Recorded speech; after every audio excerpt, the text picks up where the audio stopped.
One Kawan TV1. Assalamualaikum warahmatullahi wabarakatuh.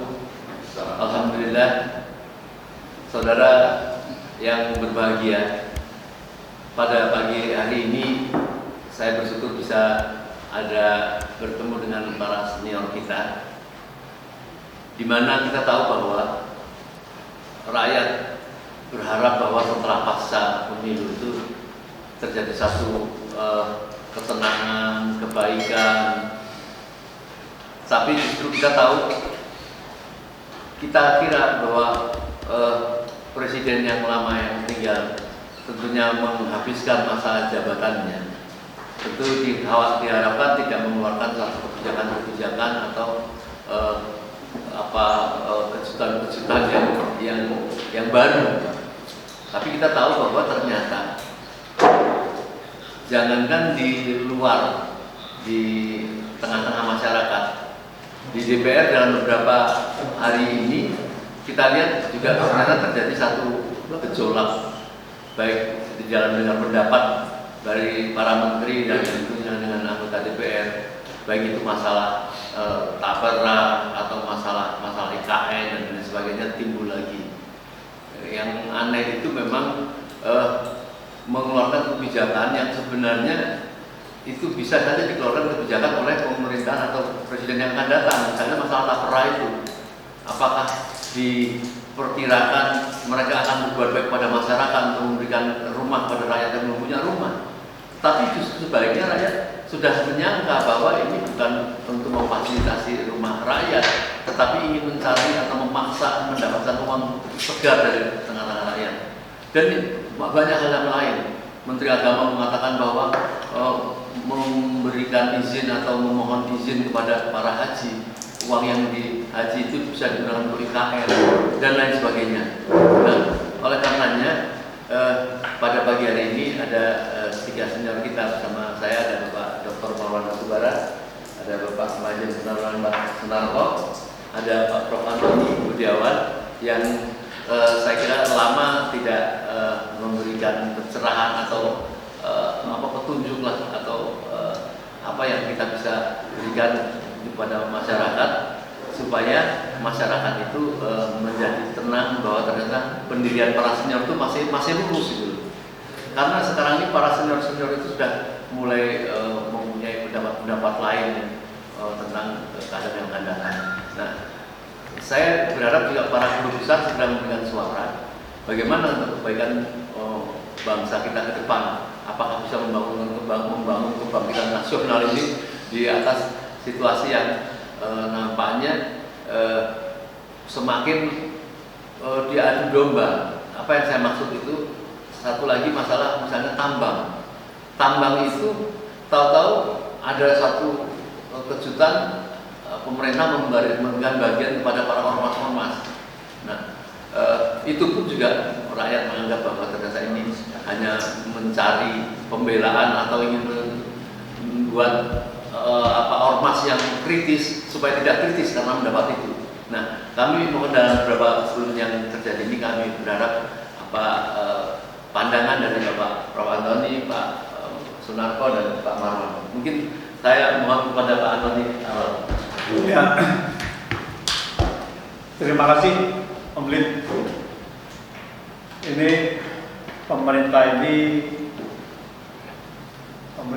khususnya Jokowi ini memang tidak ada habis-habisnya mencelakai rakyat. Dari undang-undang tapera ini membuat rakyat tambah menderita saja.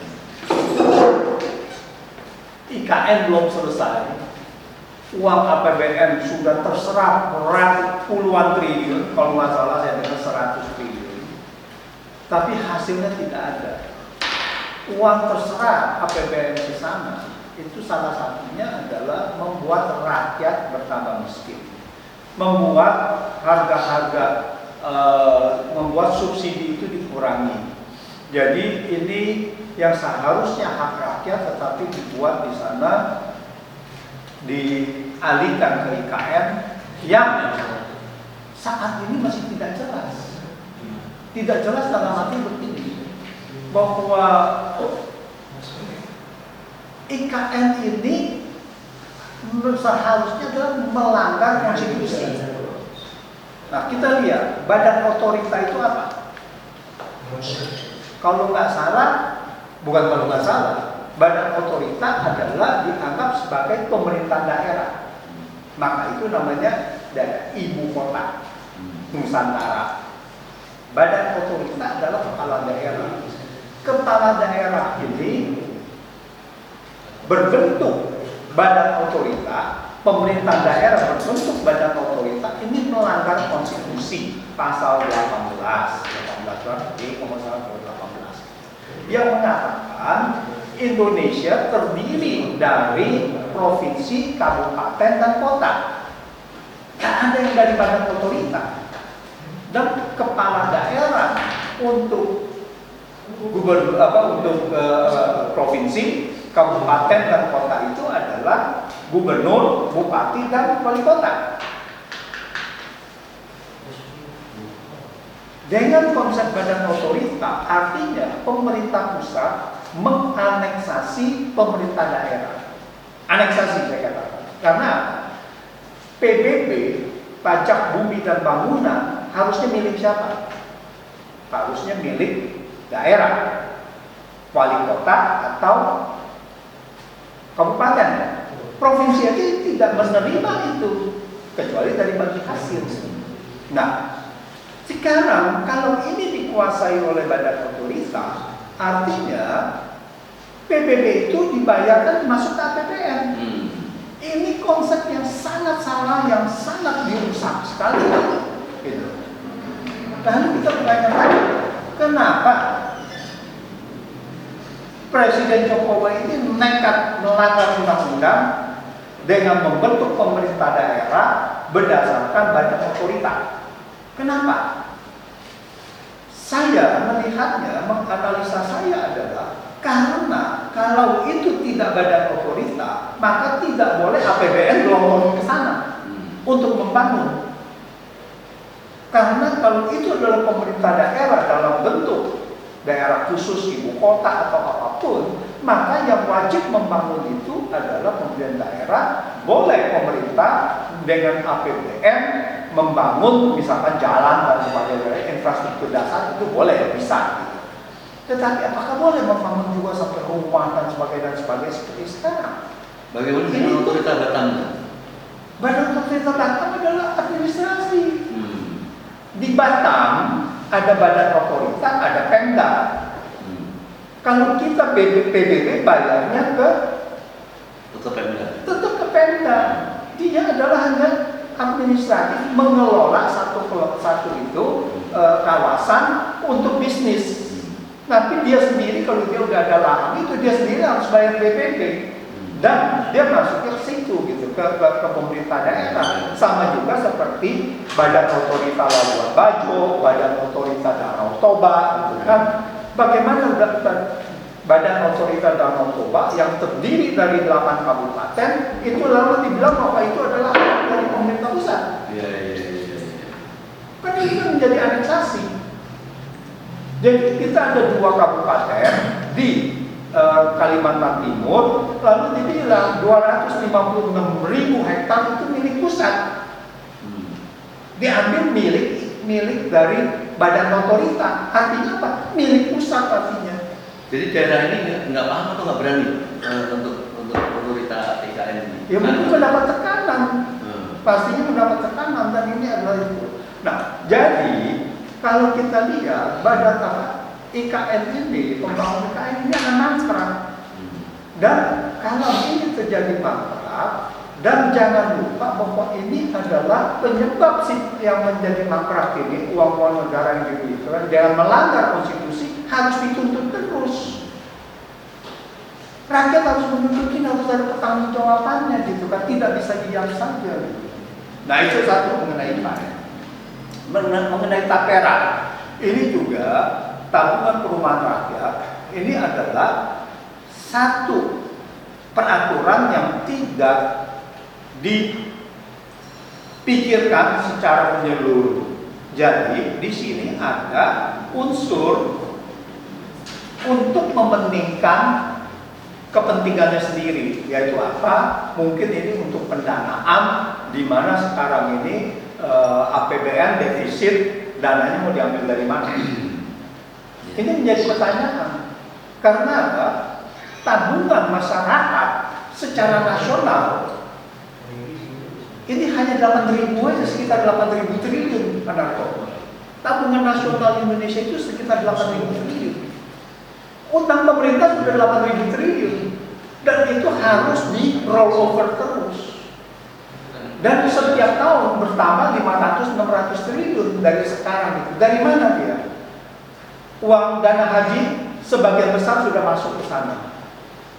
Uang BPJS 60% sampai 70% sudah diberikan ke SBN. Dia mau menggali lagi sumber baru. Dan sudah ada beberapa pernyataan dari beberapa pejabat menteri, ya bahwa mereka Tapera ini boleh menginvestasikannya kepada SBN. Bahkan Ombudsman mengatakan investasi di SBN aman. Aman bagaimana? Apakah pemerintah bisa bayar saat ini? Amin, pemerintah tidak bisa bayar. Pemerintah hanya bisa bayar utang kalau ada surplus defisit. Kalau APBN surplus baru bisa menambah utang. Jadi dia ada menambah pendapatan, lalu pengeluarannya, belanjanya adalah lebih sedikit dari pendapatannya, lalu ada selisih yang namanya surplus, itu baru bisa digunakan untuk bayar utang. Tapi kalau sekarang defisit artinya apa? Artinya menambah utang. Jadi tidak mungkin itu dibayar kontan kecuali dibayar dengan surat utang yang baru kalau jatuh tempo, atau dia jual di pasar, ya. Tapi sekarang siapa yang membeli kalau di pasar itu? Karena sektor keuangan Indonesia itu sangat tipis. Saya bilang tipis yang tadi, tabungan itu cuma 8.000 triliun. Dana dari yang lain-lainnya sudah diberikan kepada SBN. Ini Tapera adalah permasalahan tersendiri. Apakah itu untuk masyarakat bisa membeli rumah? Masalah dari perumahan adalah penyediaan yang kurang, bukan pembelinya yang kurang. Kredit yang diberikan oleh bank itu baru 1% dari PDB. Kredit perumahan. Jadi kredit perumahan kita ini sangat rendah sekali gitu. Artinya apa? Kalau memang ini ada kemampuan masyarakat meningkat, kalau ada penyediaan itu, ini kredit perumahan itu masih bisa naik banyak gitu. Jadi ini harus diberdayakan, sektor dari keuangan ini harus diberdayakan untuk bisa memberikan kredit. Ini kita masih sangat rendah sekali. Itu pertama. Terus kedua, BPJS masih memberikan kredit kepemilikan rumah. Nah ini kenapa tidak digunakan gitu, kredit kepemilikan rumah? BPJS mengelola dana 800 triliun lebih. Jadi itu bisa diambil dari situ. Jadi Tapera ini, dan kecuali itu, Tapera juga melanggar konstitusi. Menurut analisa saya. Kenapa?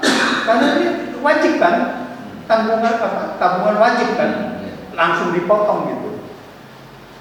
Tanggungan wajib. Masyarakat, pemerintah tidak boleh mewajibkan seseorang itu untuk menabung. Itu hak asasi manusia. Saya boleh harusnya berpilih apakah saya mau konsumsi sekarang atau saya mau konsumsi di lain waktu. Saya simpan uangnya, saya tabung, saya konsumsinya di lain waktu. Menabung itu adalah menunda konsumsi saat sekarang. Nah, ini hak asasi manusia, hak pilihan dia, kebebasan dia untuk memilih, tidak boleh diwajibkan.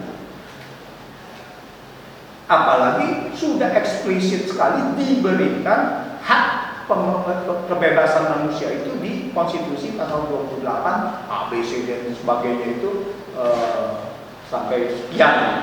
Itu hak asasi manusia. Tapera ini melanggar hak kebebasan manusia untuk memilih apakah mau konsumsi sekarang atau mau menabung. Tidak boleh diwajibkan. Terus apa? Yang terakhir, tambang. Ya, Tambang yang terakhir. tambang dan bank. Ras Muhammadiyah. Nah, tambang. Oke, yang gampang dulu udah Ras Muhammadiyah. Ras Muhammadiyah itu tidak akan mempengaruhi apa-apa. Karena apa? Ras itu hanya bisa mempengaruhi kalau kita ngambil uang cash. Uang cash di masyarakat berkurang, dipegang di masing-masing rumah. Nah, sehingga di situ kalau tidak ada uang cash, maka masalah. Tetapi kalau dia hanya pemindah bukuan di sistem perbankan itu akan sama saja. Bahwa dia BSI tidak ada uang, dia tidak itu. Tetapi karena ada itu, dia ada Bank Indonesia, ada apa, dan uang itu masih sama gitu. Jadi itu namanya bukan ras, itu namanya Muhammadiyah memindahkan saja. Dia merasa mungkin BSI didikte untuk beli SBN kali. Kapan kalau dia mau bangun rumah sakit, mau bangun apa, uangnya ada apa enggak kan? Gitu. Ada rencana konon mau membuat bank internal, Bank Muhammadiyah. Oh ya bisa saja, nggak apa-apa. Tapi itu di dalam sistem perbankan itu tidak akan mempengaruhi, ya. Tidak akan mempengaruhi konteks moneter di dalam negeri. Tidak akan mempengaruhi. Jadi banyak membilang, wah ini harus rasa tidak akan mempengaruhi apa-apa. Tapi itu ada di perbankan. Persoalannya mengapa melakukan itu? Apa ada ketidakpercayaan kepada pengelolaan dana mereka itu oleh BSI? Dianggap terlalu banyak dipinjamkan oleh orang-orang yang tidak transparan lah seperti itu. Itu bisa saja. Makanya oleh karena itu Muhammadiyah kalau nggak salah adalah diminta salah satu pengurusnya beri komisaris atau apa supaya bisa melakukan supervisi karena dia mempunyai uang yang sangat besar sekali dan berkepentingan untuk bisa memberikan mensupervisi itu, melihat itu gitu. Dan seharusnya masuk akal. Tetapi kemudian diputuskan bahwa Muhammadiyah itu orangnya tidak diterima. Lalu kita orang yang lain gitu yang seharusnya ya politisi dan sebagainya yang diberikan lah. Mungkin itu ada salah satu ketidaksepahaman. Terus yang nomor 2 adalah bisa saja bahwa kenapa itu mau diberikan pada satu ditawarkan kepada Muhammadiyah untuk salah satu menjadi pengurus supaya bisa melakukan supervisi. Sepertinya itu tidak ujung-ujung begitu aja. Sepertinya mungkin sudah ada pembicaraan dari awal. Oh ya kalau gitu saya mau menarik dana dan sebagainya. Enggak lah, Anda boleh untuk supervisi dan sebagainya. Kemungkinan besar mereka sudah analisa dari neraca bahwa neraca BSI itu dipublikasi itu sudah juga uang yang masuk ke SBN itu juga besar sekali. Itu sudah berapa? Mungkin 70 triliun atau berapa, itu sangat besar sekali. Jadi itu salah satunya juga. Baik, masalah tambang dulu. Nanti dipertajam lagi masalah. Terus kemudian masalah tambang. Ini masalah tambang. Ini kan khusus diberikan kepada ormas keagamaan. Dan saya melihatnya ini adalah sangat aneh. Saya mencurigai secara pribadi bahwa ini mau merusak akhlak orang agama. Oh, gitu ya. Iya, karena apa? Keagamaan itu disuruh bisnis. Dan bisnisnya bisnis kotor. Bisnis tambang. Jadi artinya apa? Jadi mereka sudah tidak memikirkan umat lagi dong. Mereka harus memikirkan tambang, memikirkan duniawi, bukan mendidik orang-orang untuk bersikap baik. Nah, ini siapa? Jadi saya melihat ini adalah terstruktur ingin merusak mental. Apakah ini dimaksudkan revolusi mental? Ini merusak mental orang-orang yang beragama ini gitu. Jadi ini yang saya khawatirkan. Di samping juga saya mencurigai bahwa ini adalah sekali lagi termasuk melanggar konstitusi. Karena apa hak dari satu ormas, apakah itu keagamaan atau tidak, karena diberikan juga ke salah satu ormas juga yang bukan keagamaan gitu ya. Nah, ini apa hak mereka untuk mengelola? Apakah ini memang milik Presiden Jokowi? Bahwa tambang itu dia bisa memberikan kesini dan sebagainya. Yang benar-benar mempunyai hak mengelola itu adalah rakyat di daerah. Karena apa? Karena nantinya mereka yang terkena banjir, longsor dan sebagainya. Kalau mereka diberikan itu, maka mereka harus menjaga dengan operasional yang baik agar tidak terkena bencana.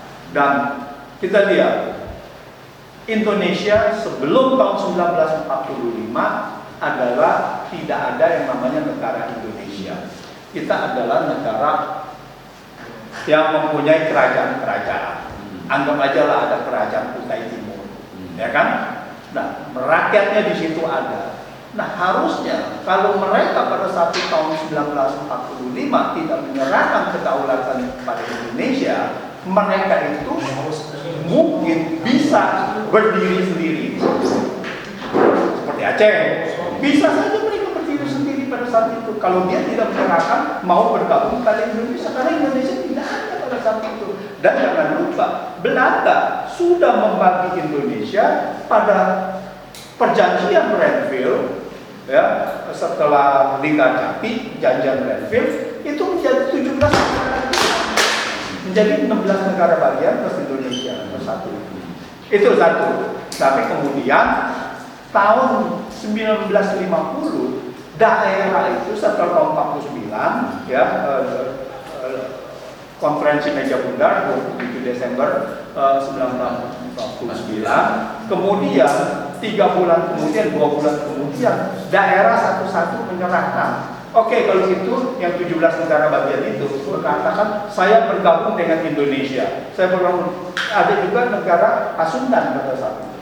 Lalu mereka mengatakan saya bergabung. Saya bergabung. Mereka itu sudah adalah negara bergabungan pada saat itu, ya. Sudah diakui secara internasional dan sebagainya. Nah, mereka ini adalah pemilik dari hasil kekayaan Nusantara. Nah, kok sekarang siapa Presiden Jokowi yang bisa seenaknya membagi-bagi itu, kan gitu kan? Nah, ini adalah kalau saya, rakyat daerah ini harus bisa menolak. Ini hak saya. Kalau memang itu boleh diberikan, berikan kepada saya, kepada pihak daerah ini, kepada putra daerah. Baik. Nah, itu masalah terakhir, kecurigaan yang kedua ada nggak supaya ormas-ormas ini tidak melakukan kritik perlawanan terhadap kebijakan-kebijakan pemerintah yang ada? Ya, itu tidak usah dikasih tambang, juga kan dikasih duit aja juga kan nggak kritik kan gitu kan. Jadi kalau tambang, jadi kalau saya tambang itu adalah memang untuk merusak akhlak. Iya, baik Pak Marwan, sama ya dengan Pak Antoni mungkin bisa disampaikan. Ya, terima kasih. Assalamualaikum warahmatullahi wabarakatuh. Waalaikumsalam. Karena pada hari ini kita bisa berbagi info dan juga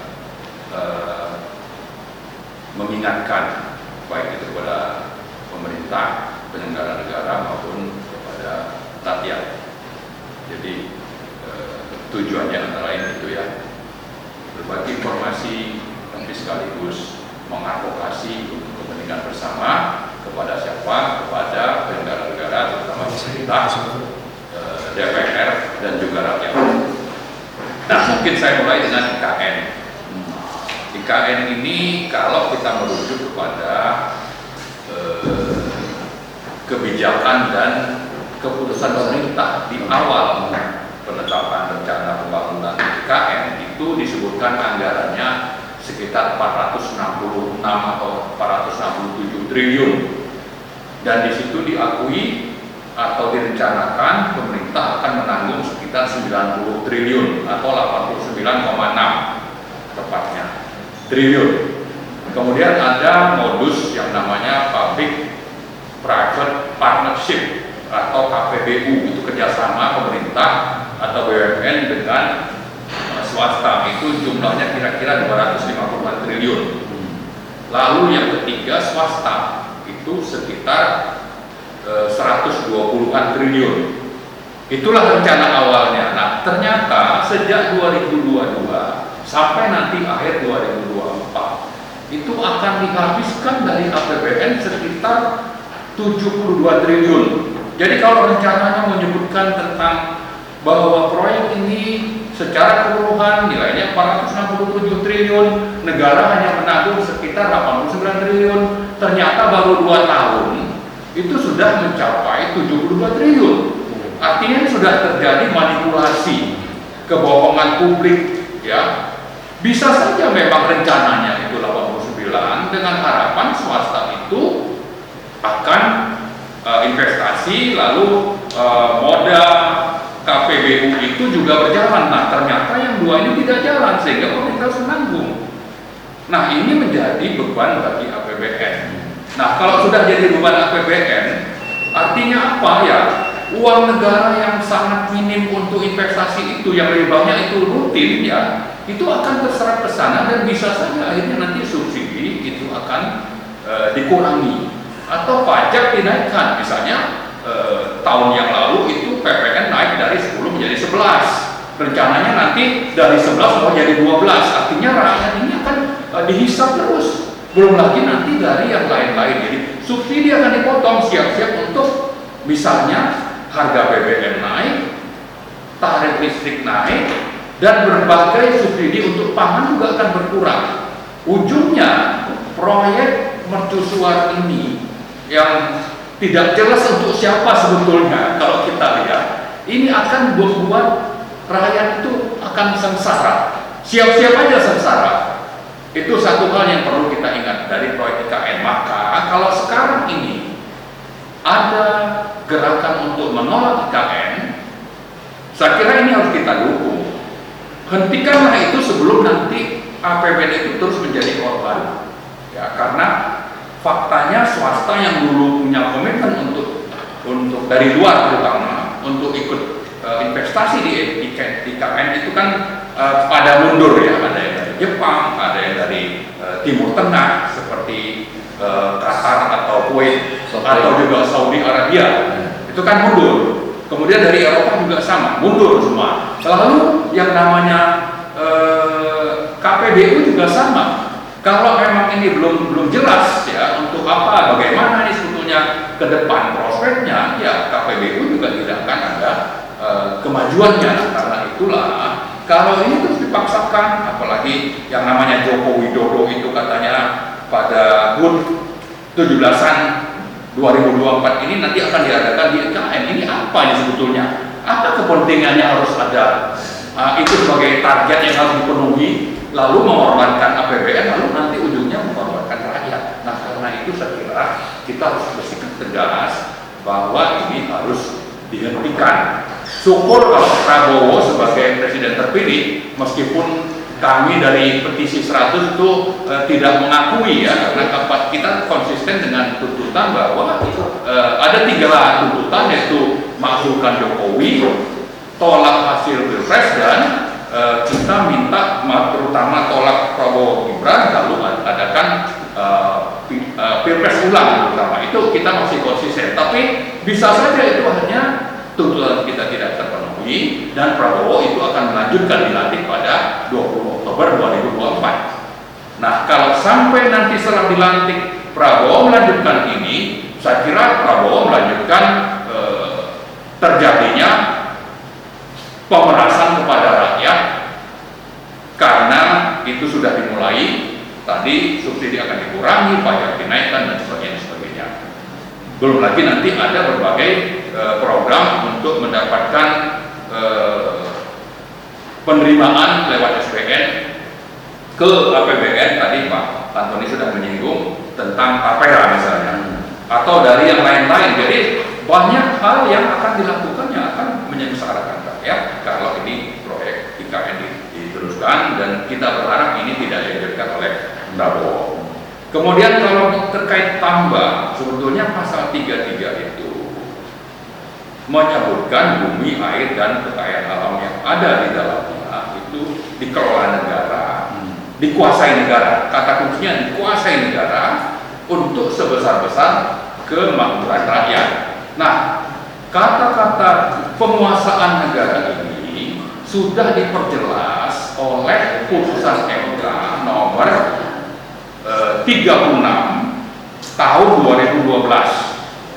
Jadi waktu dulu kita menggugat undang-undang migas ke MK,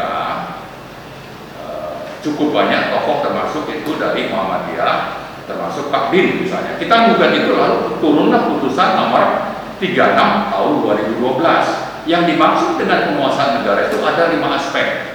Pertama itu membuat kebijakan, kedua itu menerbitkan izin, ketiga itu mengatur, maksudnya membuat undang-undang dan peraturan, keempat itu mengawasi, lalu yang terakhir itu mengelola. Nah, mengelola ini menurut MK itu khusus harus dilakukan oleh BUMN. Supaya apa? Kalau penambangan itu mendatangkan untung dan mestinya BUMN itu 100% milik negara, maka penerimaannya, untungnya itu masuk ke APBN, dan yang menikmati itu adalah seluruh rakyat. Karena APBN itu memang disusun atau ditetapkan setiap tahun, belanja-belanjanya itu untuk kepentingan rakyat. Jadi kembali ke pasal 33 penguasaan negara, itu tidak ada alternatif lain selain bahwa itu harus oleh BUMN dan boleh oleh BUMD, dan itu porsinya tidak besar. Ya, misalnya di migas itu maksimum 10%.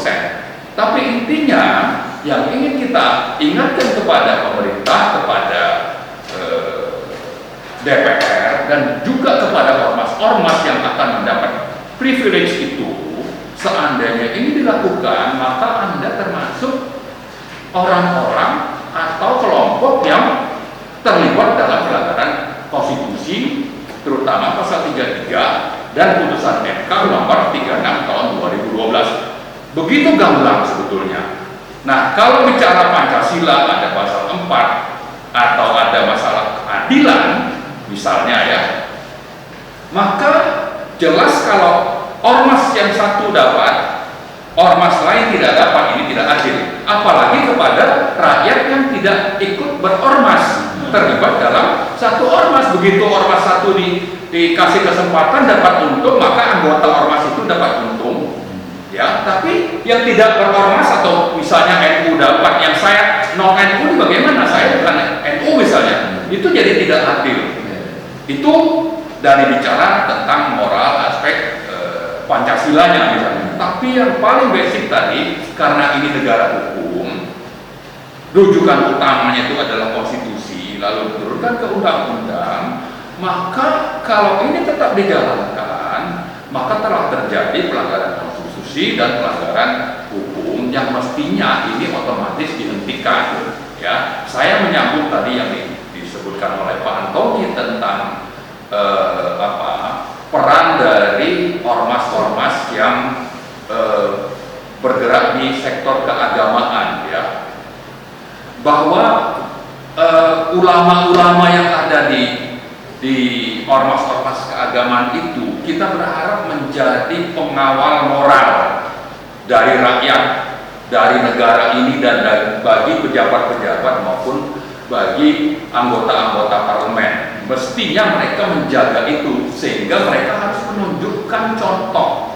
Jangan justru terkontaminasi, terlibat dalam upaya untuk terjadinya kejahatan atau KKN.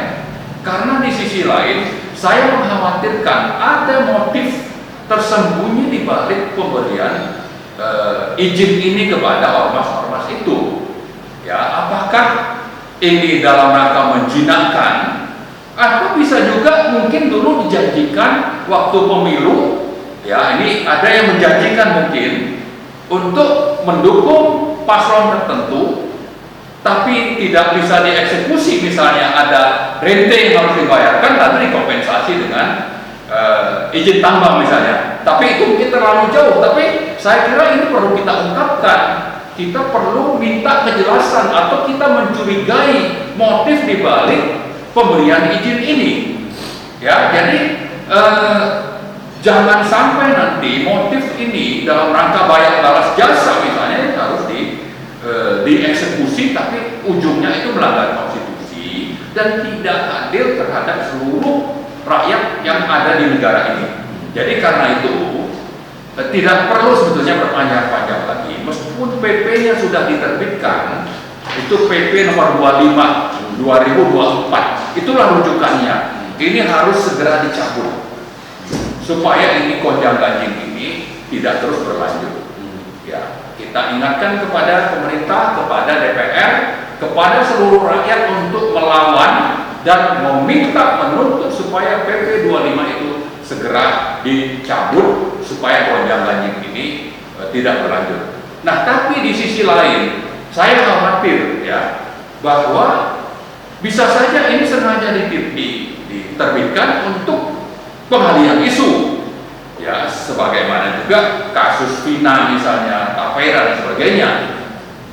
Dalam rangka apa? Mungkin saja mengalihkan isu untuk sudah tidak ada lagi atau tidak fokus lagi kepada kejahatan pemilu curang misalnya. Ya, tapi oke lah, apapun itu sebetulnya hal-hal yang tidak baik yang bermasalah bagi negara, bagi rakyat ini, saya kira harus segera dihentikan oleh pemerintah dan DPR. Saya kira itu terakhir. Ya. Sebenarnya kita tidak ingin membahas segala macam kontroversi yang timbul ini. Ya. Sebenarnya kita kan sering mengkaji ya, perhatikan di 100 tentang bagaimana ini bersumber pada semua kesalahan daripada Presiden Jokowi ini.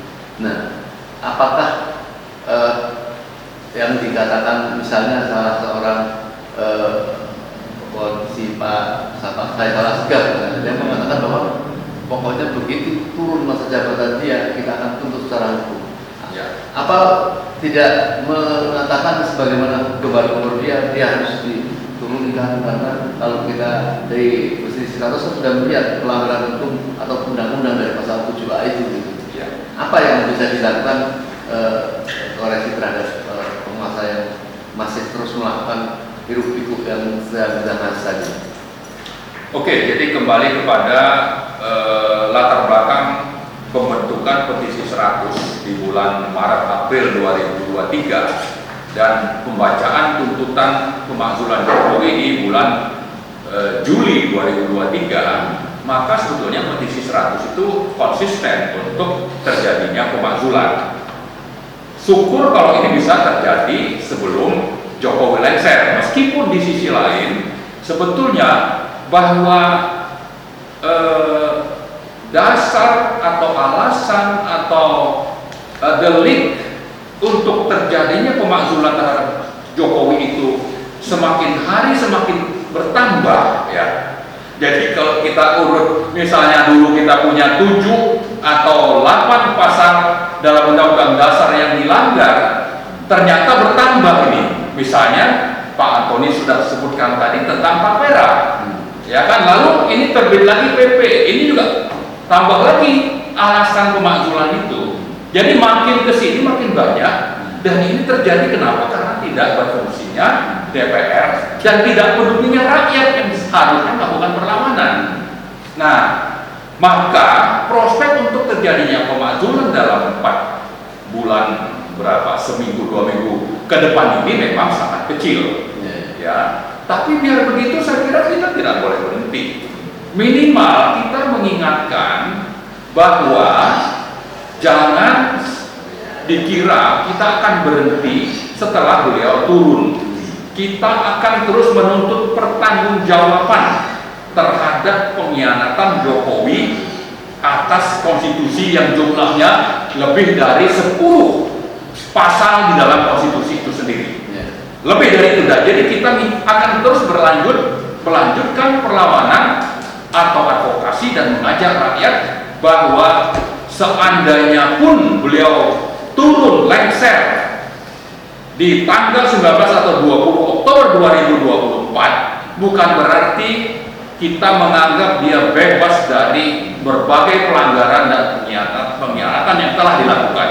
Kita akan meminta pertanggungjawaban, dan itu caranya saya kira tidak perlu kita bahas, tapi berbagai kemungkinan advokasi itu akan terus kita lakukan. Jadi kita ingatkan bahwa petisi 100 akan terus bersuara terhadap pengkhianat konstitusi yang namanya Joko Widodo, dan menghasilkan pemilu curang dan melanggar KKN, melanggar TAP MPR terkait reformasi melalui PMK nomor 90 ya, putusan MK nomor 90 itu nyata sekali KKN-nya, nepotismenya sangat nyata.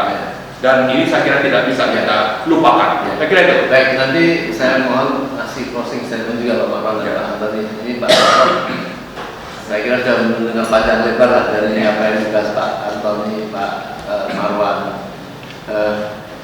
Saya tidak tahu Pak Narto apa juga mau mengomentari keputusan-keputusan yang mestinya kalau dikatakan sudah ada presiden baru. Ini apa nih hubungan antara presiden yang terpilih ini dengan ini? Apakah dia tetap mengendorse apa yang menjadi PU ini atau sebaiknya seperti apa? Saya Pak Narto boleh patokan tadi atau boleh apa yang Pak Narto sampaikan? Assalamualaikum warahmatullahi wabarakatuh. Waalaikumsalam. Salam sejahtera semua. Terima kasih Om Lim. Ya. Sudah cukup banyak ulasan yang disampaikan oleh Pak Amin dan Pak Marwan. Itu saya disuruh bicara. Yang pertama masalah IKN. Saya sampai sekarang ini otak saya belum bisa menerima apa urgensinya pindah ibu kota dari Jakarta ke Kalimantan Timur ini. Padahal mulut Jokowi pernah ngomong waktu dia jadi gubernur bahwa untuk mengurus, menertibkan, membangun Jakarta ini akan lebih mudah bila saya jadi presiden.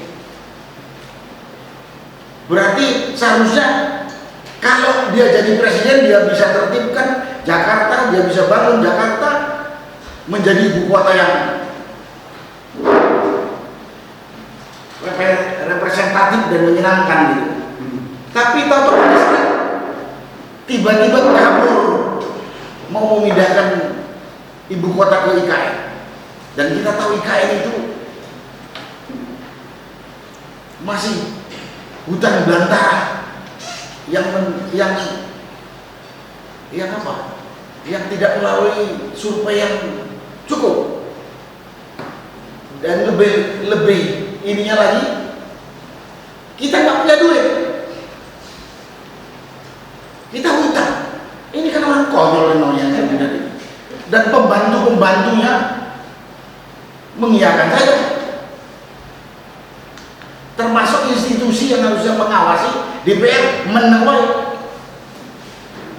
Jadi pikir saya negara kita sudah dikelola dengan kacau balau dan rusak-rusakan oleh era Jokowi ini.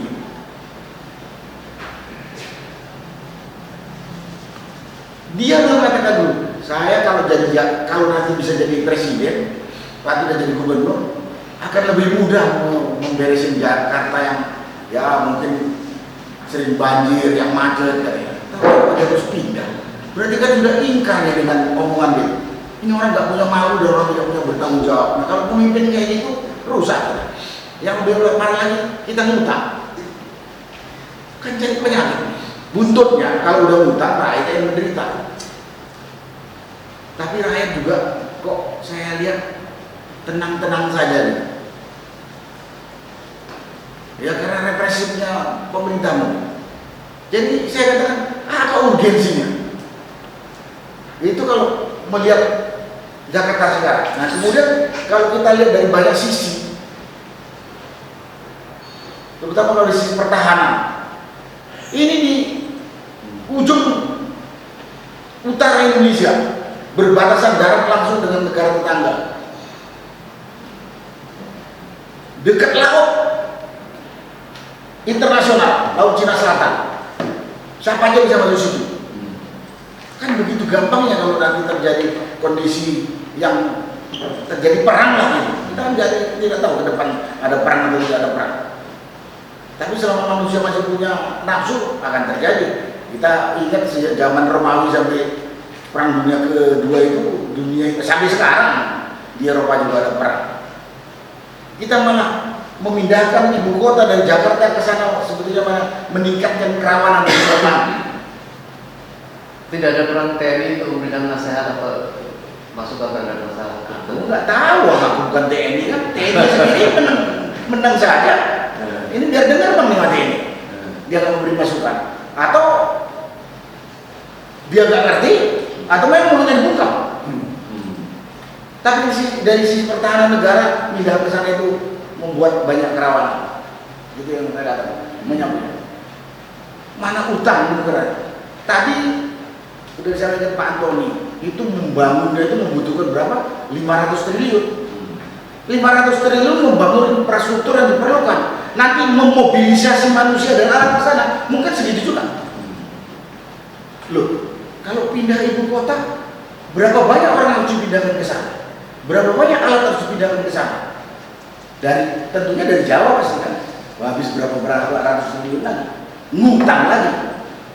Buntutnya terjual lah negara kita ini pada yang memberi utang. Tadi Pak Nono mengatakan belum melihat urgensinya, tapi mungkin ada kecurigaan atau tidak ada FS-nya dulu, atau undang-undang di DPR juga menjadi tekanan-tekanan semua. Saya lihat sekarang kita kan dalam kehidupan negara demokrasi itu kan ada 3 institusi induk. Satu eksekutif yang mengoperasionalkan ini, ada legislatif ini yang mengawasi, mengontrol, memberi masukan kepada eksekutif sesuai konstitusi, sesuai kemampuan atau tidak.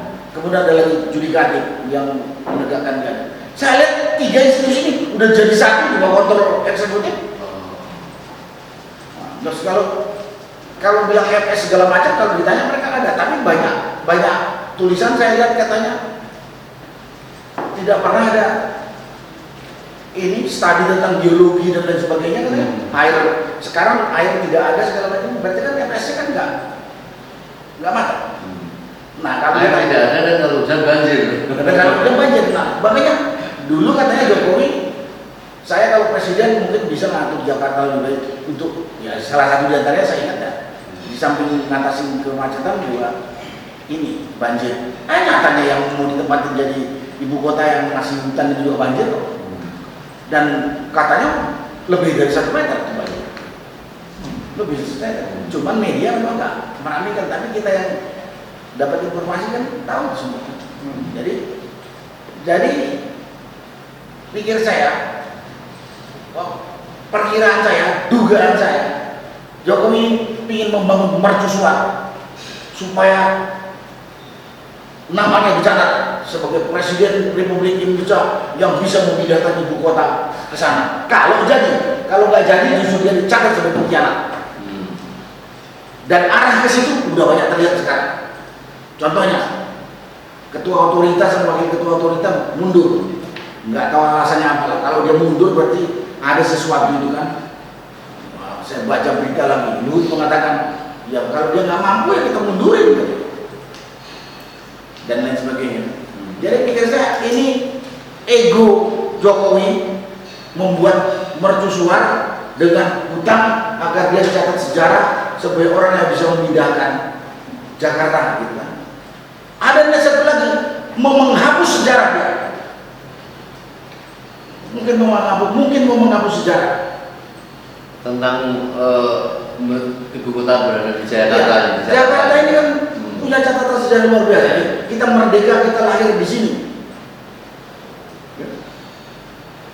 Dan lain sebagainya, banyak sekali catatan sejarah. Dia pindahkan ke Kalimantan. Saya katakan memobilisasi nanti saja kalau dijajah, bukan sedikit terjadi. Terus saya ingat gini, saya lupa namanya, yakin. Pemerintah Myanmar itu memindahkan Rangon sekian ratus kilo ke kota baru, Yapinyu. Sudah puluhan tahun kota itu masih jadi kota handuk. Itu hanya ratusan kilo dalam satu daratan. Nah ini kita ribuan kilo lewat laut lagi. Jadi menurut saya proyek konyol yang nggak ada urgensinya untuk pembangunan bangsa. Ada sedikit. Ya, Saya sebelum bilang. Tadi menarik itu sekali Pak Narko bilang. Kan Luhut bilang, ini IKN, Badan Otorita IKN kan mundur. Kan Luhut bilang katanya, ya kalau dia tidak mampu, ya kita mundurkan gitu ya. Ya. Jokowi kan tidak mampu. Kalau kita mundurkan, ya harusnya analoginya gitu. Dalam Luhut ya begitu gitu. Memang nyatanya bukannya si IKN yang nggak maju, apa badan otoritanya, Jokowi yang tidak mampu merealisasikan ini. Terus saya sambung sedikit aja sama yang pernah dipamerkan. Kan katanya investor itu kan mundur, ya. Investor asing yang Dubai, bukan mundur Pak, karena memang tidak pernah ada. Tidak pernah ada, tidak pernah dijadikan. Sobat soal itu sebenarnya tidak ada. Ada nggak komentar dari Sobat bahwa dia mau investasi? Oh, Kan nggak pernah. Jadi kan selalu menipu sepihak saja. awalnya sepihak saja. Itu dia, sepihak semua. dalam rangka menipu rakyat atau mungkin menutup kekurangannya, membuat blow up berita. Nah, sekarang ini terbukti jadinya kan belum tidak ada investor kan terbukti sekarang gitu kan. Berarti ini sudah pembohongan publik. Jadi tadi kembali kepada pernyataan Luhut, yang harusnya adalah Jokowi tidak mampu dan harusnya kan mundur. Kaitannya sebetulnya saya katakan tadi, waktu gubernur dia mengatakan kalau saya presiden mudah nanti mengurus Jakarta. Nyatanya dia melarikan dari sini, nggak mampu. Harusnya dia mundur kan gitu. Itu harus mundur. Satu hal, ada kecurigaan tentang mungkin tekanan atau permintaan dari China yang sedang punya problem populasi gitu, karena pernah setahun yang lalu kalau tidak salah kabar dari Singapura, Malaysia, ada brosur-brosur penawaran perumahan yang letaknya itu di KL itu. Jadi ini sebenarnya lebih berat untuk menjadi satu kawasan baru atau untuk pemerintahan baru. Ya, saya nggak amati sampai situ. Tapi kalau lihat bagaimana kedekatan Jokowi atau pemerintahan Jokowi dengan Cina, ya dugaan itu ada kemungkinannya bahwa pindah ke sana itu ada yang apa? Ada yang mengarahkan. Ya yang juga tadi Cina. Ahok pernah ngomong, ngapain pindah ke Penajam? Ke Balikpapan saya katanya tanah Pertamina di Balikpapan itu udah ratusan ribu hektar, tinggal ambil. Kenapa kok ke Penajam yang hadir perusahaan-perusahaan tertentu yang kemudian harus dibayar? Itu Ahok emang. Dulu Bung Karno memindahkannya ke Pelanggaraya, itu juga tanah negara tinggal ambil. Ini kok ke situ yang sudah dikampling hadir oleh perusahaan dan harus kita bayar. Ini ada yang ya kurang waras berpikirnya saya pikir. Ada kalau bukan saya yang mau bikin monumen ya, supaya namanya dicatat oleh sejarah. Tapi pikir saya nanti bukan dicatat oleh sejarah sebagai seorang yang punya kreasi besar karena dicatat sebagai pengkhianat. Arah itu udah kelihatan, itu mundurnya ketua otorita itu udah arah kegagalan. Itu masalah IKN dilihat dari apa saja lah, orang itu hutan belantara. Saya juga pernah ke daerah itu, Penajam itu, Kalimantan Timur, Utara, Selatan, Tengah, saya tahu kayak apa hutan.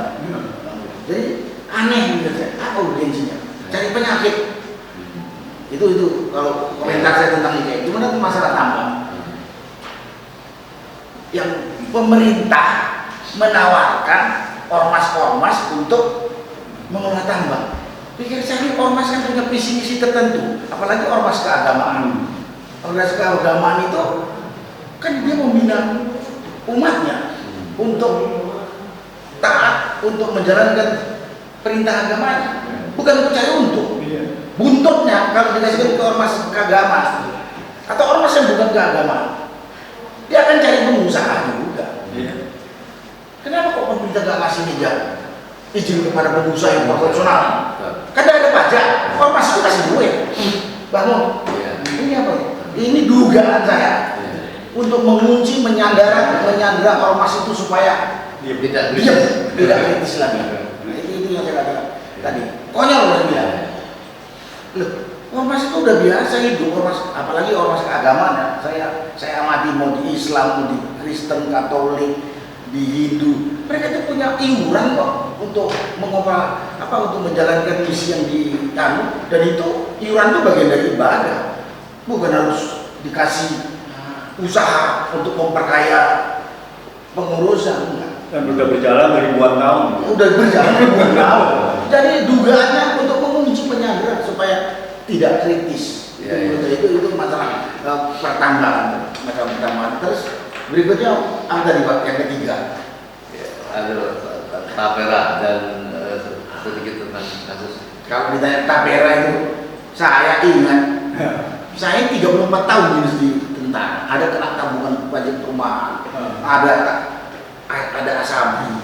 Saya pensiun, nggak dapat sampai 100 juta itu, 34 tahun tadi Mas. Totalnya? Iya total itu setelah pensiun, dapatnya udah berapa puluh juta. mau beli gubuk aja nggak cukup, gubuk aja nggak cukup gitu. Jadi, dan tabungan tadi katakan jangan dipaksa dong. Kita nabung sendiri, kita bisa hitung sendiri. Jadi dan ngelihat lagi tabungan haji dipakai untuk pembangunan infrastruktur. Apa ini mau dirahasiakan lagi? Udah enggak. Dan tak asabri hilang, jiwa seraya hilang. Saya pikir ini juga akan dibelokkan atau kemana-mana lagi. Khawatir belajar dari kasus yang terjadi, tabungan-tabungan rakyat yang sudah hancur lebur. Jadi saya kira ya saya udah nggak kenal lagi orang, saya sudah nggak, bukan karyawan dan segala macam, tapi pikir saya itu memberatkan dan menunjukkan bahwa pemerintah ini sangat otoriter. Yang otoriter. Jadi itulah yang bisa saya sampaikan besok. Masalah IKN aneh binajaib, masalah tambang sama tapera tadi. Itu hanya memberatkan rakyat saja. Dan ini adalah satu manuver yang dilakukan oleh pemerintah untuk yang aneh. Kalau saya katakan IKN tadi nggak punya duit tapi sombong.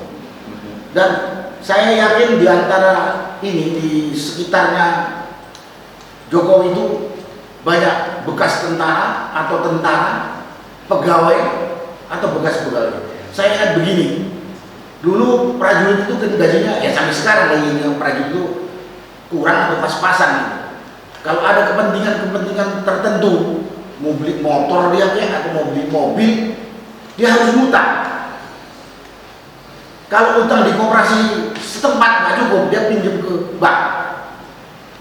Itu biasanya setiap satuan itu ada ketentuan. Kalau pinjam ke bank, dibatasi, kau hanya boleh pinjam 1/3 maksimal dari gaji kamu, sehingga kamu bisa tetap hidup, nggak susah bayar utang. Itu kalau analogi secara pribadi gitu. Nah sekarang Jokowi dengan anggaran belanja yang APBN yang begitu kecil membangun ngutang, dia nggak mikir kalau itu nanti kemudian jadi tanggungan generasi berikutnya. Lahir orang kalau di negara, saya bilang ini, saya baca itu di Brunei atau di Qatar, orang lahir langsung dapat jaminan hidup. Di Indonesia begitu lahir langsung dapat tanggungan hutang. Menyedihkan. Katanya Indonesia kaya raya. Mudah-mudahan ini didengar oleh pengelola negara ini, terutama eksekutif dan legislatif. Dua institusi ini sangat bertanggung jawab terhadap pengelolaan negara. Judikatif lainnya pekerjaannya. Itu yang bisa saya sampaikan ya. Baik, terima kasih. Baik, saya berharap nanti 2 menit atau 3 menit saja nanti closing statement terakhir Pak Antoni closing statement. Tetapi saya berharap Pak Antoni memberikan analisa ini dolar yang nampaknya cukup berbahaya, apa akibat dari hiruk-pikuk yang terjadi seperti ini sampai kemudian mencari-cari uang kemana-mana, ini yang menyebabkan kemudian dolar nggak bisa turun atau bahkan akan lebih berbahaya melihat itu. Terus apa saran Pak Antoni terhadap masyarakat untuk memberikan masukan-masukan pada penguasa yang terus setiap hari memberikan PR? Ya. Saya khawatir sebagai pengalian isu juga. Silakan Pak Antoni. Ya, ini mengenai dolar, ya kita sebetulnya mengenai ekonomi secara keseluruhan dan salah satunya adalah moneter. Ini sudah bisa diperkirakan sejak 2022 dan saya pada saat itu sudah menulis bahwa tahun 2023 kuartal semester kedua atau kalau tidak melanjut ke 2024 ekonomi Indonesia akan menghadapi banyak masalah, khususnya karena suku bunga internasional itu akan dinaikkan karena untuk memberantas inflasi yang disebabkan oleh kenaikan harga komoditas. Jadi kebijakan moneter internasional akan menurunkan harga komoditas yang di Indonesia menjadi andalan ekspor Indonesia, pakai itu batu bara, nikel dan sebagainya gitu. Dan dia akan turun. Dan ternyata setelah tahun 2023 pertengahan itu turun terus. Dari 2022 turun terus harganya. Memang ekonomi kita 2023 pun sebetulnya sudah tertekan. Penerimaan negara itu sudah tidak meningkat lagi gitu. Nah sekarang 4 bulan pertama penerimaan negara itu turun 8%. Di dalam APBN harusnya naik sekitar 8% juga lah, kurang lebih segitu. Nah sehingga ini penerimaan negara bisa turun secara keseluruhan dari yang dianggarkan itu bisa turun 20% shortfall. Nah ini dalam masalah, itu pertama, itu terkait dengan APBN. Oleh defisit pembayaran bunga tadi ya, Pak mengatakan utang kita sudah sangat besar sekali dan sebagainya. Sekarang bayar bunga itu bunganya saja sudah 500 triliun. Bayar bunga saja dari APBN ya, dan tahun depan mungkin bisa 600 triliun. Dan itu uang sisa pasti dianggarkan di APBN dan ada uangnya untuk dibayarkan. Harus itu. Nah itu bunga harus dibayarkan kalau bunga. Dan itu makanya masih di APBN itu harus dibayarkan. Nah masalah yang lainnya adalah bahwa utang dari pemerintah defisit ini juga tidak bisa menutupi untuk utang luar negeri. Utang luar negeri mereka tidak menambah lagi. Nah ini yang membuat rupiah ini tertekan. Jadi banyak investor itu menjual atau divestasi dari surat berharga negara. Cadangan devisa dari Januari 4 bulan pertama sampai dengan April itu turun 10,2 miliar. Artinya apa? 10,2 miliar lari keluar, berarti dolar naik, rupiah turun. Tadi Pak Antoni, Ya. kewajiban kita membayar bunga tiap tahun 500-an triliun. Ya. APBN kita berapa?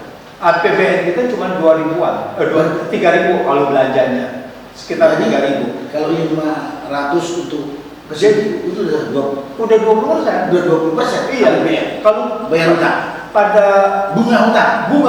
Bukan induknya yang utang. Bukan induknya gitu. Jadi pada kuartal pertama, kuartal pertama, jadi Januari, Februari, Maret, itu rasio, tadi kita bicara rasio pembayaran bunga terhadap penerimaan negara itu sudah 24%. Pada kuartal pertama, yang tadi 20% itu kalau APBN-nya tercapai penerimaannya, karena tidak tercapai, ini bisa menjadi sekitar 24% pembayaran bunganya. Ini sangat besar sekali. Jadi ini yang membuat fiskal kita udah dari pembayaran bunga tinggi, lalu kemudian subsidi dan sebagainya akan meningkat, maka itulah pemerintah menaikkan harga-harga yang lain, yaitu UKT lah, supaya dia tidak tidak memberikan subsidi. Sebentar lagi Buntutnya memperberat hidup rakyat, menambah beban dari rakyat. Jadi itu. Jadi dengan demikian ya dolar. Dan kalau ini kita tidak tahu, dolar ini atau kurs rupiah ini hanya ditentukan dengan kemurahan hati investor asing. Kalau dia tidak masuk, rupiah pasti jebol 17.000, 18.000. Kalau investor asing tidak masuk ke Indonesia. Karena ini udah sangat tergantung sekali gitu. Jadi sudah ketergantungannya sudah sangat tinggi. Kalau dia tidak menambah utang atau bahkan dia keluar, maka kurs rupiah sudah akan semakin terperosok. Dan kita lihat APBN 2024 ini rupiah diperkirakan atau dianggarkan ya asumsinya adalah 15.000. Sekarang sudah 16.300. Jadi sudah sangat berat sekali. Karena Jokowi bilang waktu dia mau naik presiden, kita bikin rupiah 10.000 satu dolar. Itu salah satunya Pak. Karena begini, sewaktu saat dia kampanye itu harga rupiah, kurs rupiah itu 12. waktu dia kampanye nggak sampai di bawah 10.000 waktu dia kampanye, 9.700-an waktu kampanye, sekitar pada saat itu antara Februari sampai April, itu kan 2014, ya. itu Di bawah 10.000. di bawah 10.000. Nah sekarang sudah 9.700 kalau nggak salah, sekarang sudah 16.000. Apa yang dibilang bahwa ini keberhasilan kan gitu? Kenapa ini mesti dipertahankan lagi? Bahkan katanya presiden yang akan datang akan meneruskan program ini. Ya apa? Meneruskan hancurnya kan gitu kan? Apa hancur? Iya. Jadi sangat atau jangan-jangan beliau sudah siap untuk diturunkan dengan negara-negaranya, tetapi nggak ada yang mau menurunkan. Nah itu dia. Jadi sekarang judulnya adalah dicari siapa yang mau menurunkan. Baik, nanti terakhir Pak Marwan silakan. Ya, saya kira ada beberapa hal ya. Pertama, bicara IKN sebetulnya motifnya itu lebih kepada kepentingan bisnis, kepentingan konglomerat dan kepentingan Cina.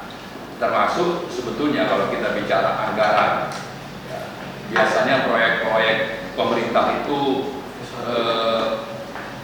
harganya itu selalu dimarkup. Jadi ada juga motif perluan di IKN ini.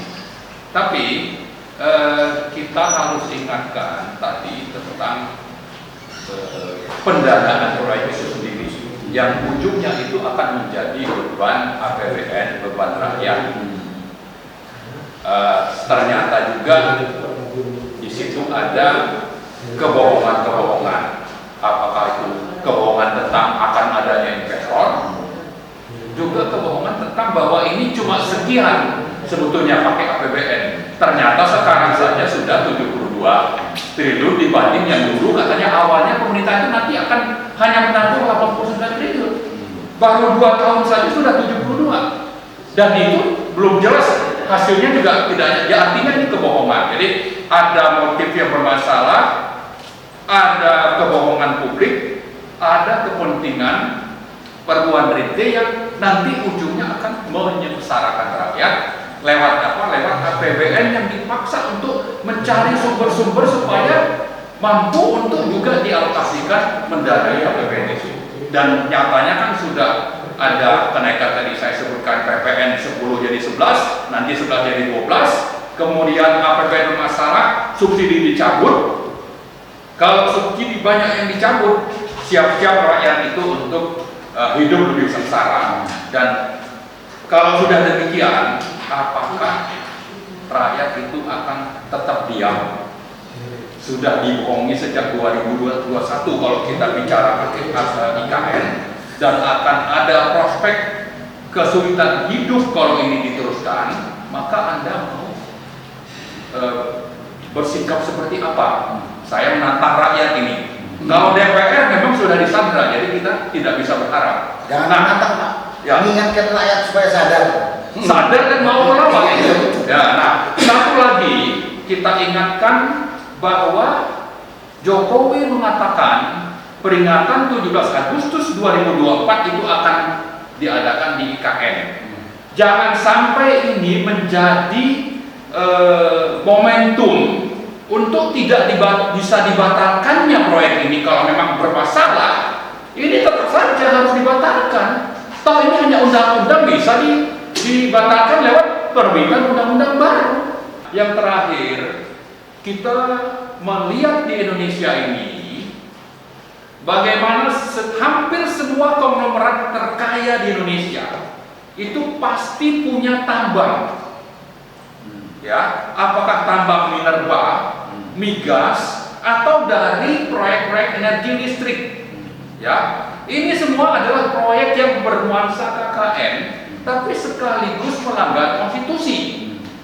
Salah satu fenomena atau momentum kejahatan ini terjadi adalah saat ditetapkannya perubahan undang-undang minerba 4/2009 menjadi undang-undang nomor 3/2020. Ya, ini adalah kejahatan sangat nyata sebetulnya dilakukan oleh Jokowi dan rezim ini, partai-partai merampok kekayaan negara yang nilainya itu antara 5.000 sampai 7.000 triliun hanya khusus dari sektor batu bara. Ya. Nah, ini jangan lagi diteruskan ini kejahatan ini lalu melibatkan orang-orang yang ada di sektor keagamaan. Ya, ini harus dikoreksi dan sebetulnya pas Undang-Undang Nomor 3 2020 itu kita berharap itu sama seperti IKN untuk dibatalkan dan dilakukan perbaikan oleh presiden terpilih nanti, ya, agar kekayaan sumber daya negara milik negara itu tidak justru hanya atau tidak terus membuat konglomerat atau siapapun yang di sana itu semakin kaya, karena ini adalah sesuatu yang tidak adil. Tapi dilakukanlah koreksi bahwa ini harus semuanya dikelola oleh BUMN dan BUMD. Saya kira itu dua hal. Ya, terima kasih. Sedikit ini Pak Marwan. Tadi kan ngapa kalau sedikit? Tadi kan ini apa? Mau 17 Agustusan di sana, ya? Harusnya didorong, Pak. Karena di sana biar nggak ada air gitu.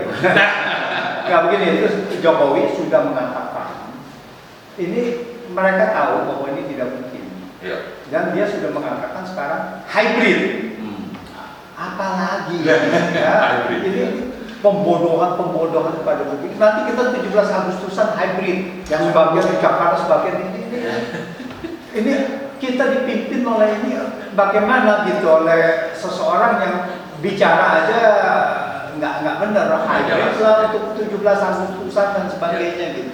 Nah ini jadi ya memang kita menghadapi masalah besar dengan pemimpin ini. Baik, Pak Nano, terakhir.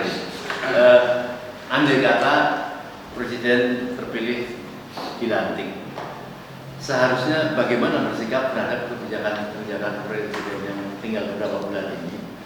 Karena kita mendengar bahwa dia tetap meminta kepada presiden terpilih kalau dilantik Jokowi pertahankan menteri-menteri kayak Bahlil, kayak Erlangga, kayak Erik, kayak kalau nggak salah Tito dan lain sebagainya.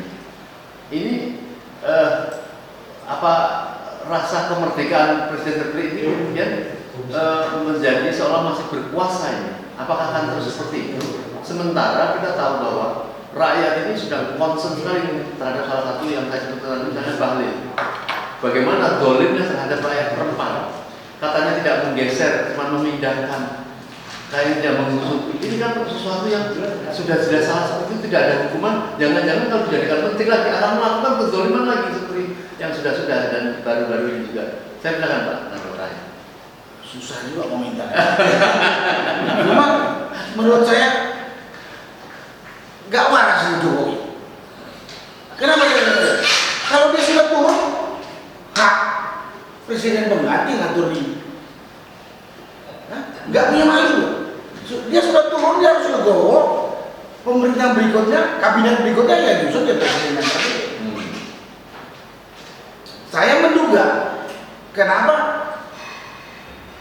dia menunjuk orang-orang itu supaya dipakai oleh presiden yang menggantikan. Pikir saya dia menyembunyikan dosa. Dugaan saya dia akan menyembunyikan dosa. Kalau orang-orang itu kan pasti dia nggak akan buka-buka dosa kesalahan yang tadi kata Pak Marwan mau dituntut. Kata siapa itu? Pak Isal Segap akan dituntut. Kalau yang jadi menteri orang-orang tujukan dia kan pasti bela dia. Jadi ini ketakutan sendiri, kurang nggak waras atau dia ketakutan dengan dosanya sendiri, itu perkiraan saya. Tapi kalau presiden pengganti yang mau sama nggak waras, itu aku. Tapi mau saat ini saya katakan kemarin, saya nggak menerima, nggak mengakui kemenangan 02 itu, karena tadi yang dibilang oleh Pak Marwan, pemilu 2020 itu penuh kecurangan yang sangat menjijikkan. Kalau kita mendukung yang dimenangkan hasil kecurangan tadi, sama kita mendukung bandit jadi pemimpin negara ini. Saya bilang sama. Itu kan menang dengan cara-cara bandit mengalahkan dengan cara. Makanya saya dukung apa yang disampaikan Pak Marwan tadi. Tolak pemilu curang. lakukan pemilu ulang atau sejenis itu. Itu yang saya katakan. Tapi komentar saya kalau Jokowi sudah turun masih ngatur, ini ada yang beres. Dugaan saya dia mengamankan diri, dan yang mau menerima siapapun yang nanti dilantik sama juga nggak beres. Tapi kalau ada calon presiden akan melanjutkan juga apa yang sudah dilakukan Jokowi sekarang, sama juga tak beres sama warasan orang era Jokowi ini. Ketidakwarasan begitu banyak, sangat banyak. Saya kemarin lihat dengar statementnya Habib Rizik setelah dinyatakan dia selesai bebas besar. Saya kejar dunia aja yang membunuh dia punya pengawal yang menerima bunuh. Kalau yang akan menyambung ini yang akan menggantikan Jokowi ini pendukung Jokowi, waduh susah juga kita nih. Karena saya juga dukungan Rizik. Karena itu memang kerjaan biadab ya. Karena beliau melihat tidak mungkin akan terselesaikan kalau tidak dari internal sendiri ya. Mengharapkan negara mau melakukan tindakan itu tidak mungkin. Karena ini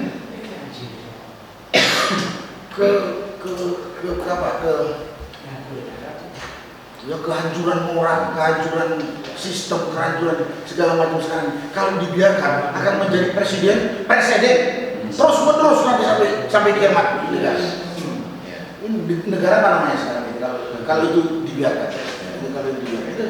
Itu makanya kalau kita aktivis selalu menolak hal yang tidak benar, bukan karena kita ingin ini, karena kita sayang negeri ini, sayang kepada anak cucu kita. Pada kesempatan ini, kalau saya diminta sebagai penutup, saya mengimbau, mengingatkan, mengajak 3 institusi di negara ini, eksekutif, legislatif, yudikatif, bekerjalah sesuai dengan tupoksi masing-masing.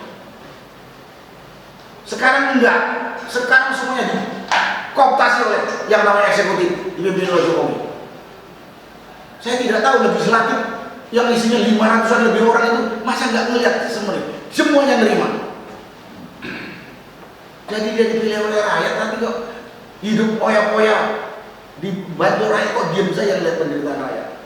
Yudikatifnya, padahal saya pernah dengar tuh ada Gium yang mengatakan hakim itu adalah wakil Tuhan di dunia. Saya wakil, enak saja, hebat banget kalau membuat pernyataan seperti itu. Nyatanya di sini dia kelakuannya kayak preman, kayak bandit itu. Itulah yang sekali lagi sebelum terlambat kepada rakyat, saya minta jangan kita diam saja. Kalau kita sayang kepada NKRI, sayang kepada anak cucu kita dan bertanggung jawab terhadap warisan yang kita terima negara ini, jangan mau kita diacak-acak oleh pemerintahan zalim. Kalau nanti pecah belah, yang menyesal kita, dan yang menderita anak cucu kita. Jadi jangan sampai ada penyesalan itu, mumpung sekarang belum terlambat. Kalau Pak Marwan bilang tadi, sekarang masih bisa diubah, diperbaiki. Jangan sampai hancur baru kita sadar, udah hancur ya nggak bisa apa-apa kita. Itulah yang bisa saya sampaikan. Baik, saudara sekalian, 1 jam 15 menit kita bicara dengan 3 tokoh tadi, dan saya kira memang sangat layak semua yang dibicarakan. Artinya kita tahu bahwa kerusakan-kerusakan ini terus terjadi, dan saya khawatir memang sengaja untuk menghilangkan kejahatan-kejahatan yang sebelumnya terjadi. Oleh karenanya, karena sudah berlapis-lapis kejahatan ini, maka rakyat juga tidak boleh lelah untuk memberikan memberikan masukan atau pengamatan dengan tujuan kita memagari supaya para penguasa ini tidak makin lebar membuat dosa-dosa yang karena kita semua nanti yang akan merugi. Saya kira ke depan kami berharap semua tokoh, semua guru besar jangan capek, jangan sudah merasa berjuang untuk mencegah kecurangan, kemudian kecurangan terjadi, sudah nggak bisa melakukan apa, kemudian mau di mana posisi kita? Kan mau tidak mau kan kita tetap harus berusaha untuk memperbaiki dengan sampai menunggu siapa tahu Allah segera menyegerakan membantu negeri ini, karena banyak rakyat yang tidak rela terhadap satu acak adul yang sudah terjadi sekarang ini. Sekian mungkin yang bisa kita pada siang hari ini. Semoga Allah melindungi kita semua. Billahi taufiq wal hidayah. Assalamualaikum warahmatullahi wabarakatuh. Waalaikumsalam. Terima kasih.